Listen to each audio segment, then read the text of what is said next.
Welcome, everybody, to the Tuesday edition of the Israel Brief, brought to you by Lay of the Land and hosted by me, Rolene Marks, where I bring you those top stories making headlines from Israel every Monday to Thursday. And it's a freezing, chilly day here in the Holy Land as we are battered by the Carmel storm, which has flooded parts of the country and has brought lashings of rain and cold weather. But the good news is the Kinneret is up by 2 centimeters. You know, we Israelis are obsessed come the rainy season about the levels of the Kinneret dam. So much to celebrate as the dam rises by 2 centimeters. But you didn't come here to measure our rainfall. You came here for your top stories, so let's get straight into them.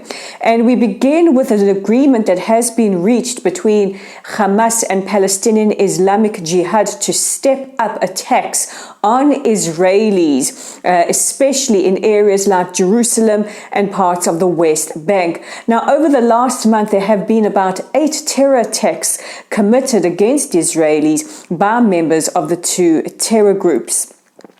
Now, the Palestinian Authority security forces have been heavily cracking down on Hamas and Palestinian Islamic Jihad operatives in the areas that they police. And according to an analyst in Ramallah, he believes that this latest agreement is kind of an effort to kill 2 birds with 1 stone. On the one hand, it means attacking Israelis and significantly upping their military campaign against Israeli civilians and soldiers. And on the other hand, if they do this, it makes the Palestinian Authority President Mahmoud Abbas look like he is losing control over his constituents and allows for a gap for Hamas to come in. Needless to say, Israel's security forces are on high alert. In other news, today we are expecting the National Security Advisor to the White House, Jake Sullivan, to visit Israel, and high on the agenda will be discussions around Iran.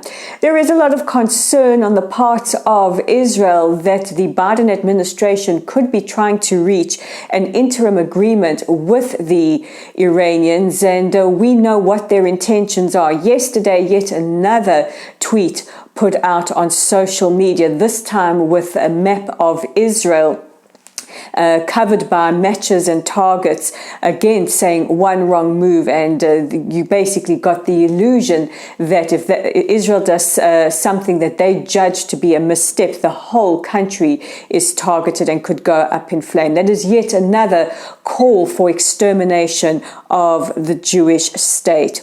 Sullivan will meet with high-level Israeli officials, including President Herzog, Prime Minister Naftali Bennett, Defense Minister Benny Gantz, and our Foreign Minister Yair Lapid. In sporting news, the International Olympic Committee has released a statement today saying that any country that bans Israeli athletes or Israeli sportsmen from competing will not be allowed to host tournaments. The Sporting Committee has said that they expect governments to present sporting federations or authorities with written assurances that teams and players from various countries will be allowed to compete and be treated equally. Now, this follows an incident taking place last month in Malaysia, where Malaysia refused to grant visas to the Israeli men's squash team in order to compete in the World Men's Squash Championships.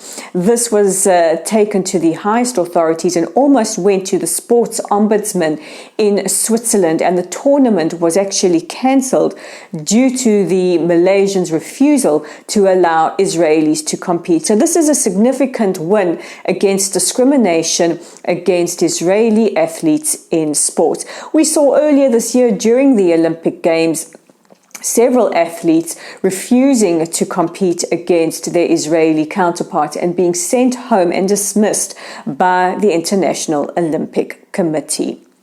And our final story takes us back to Ben&Jerry's. Yes, there is no escaping the ice cream manufacturers. And could the state of Illinois become the latest state to enact its anti-BDS laws? Well, the state will go to vote today and into discussion to divest its pension funds and investments from Unilever.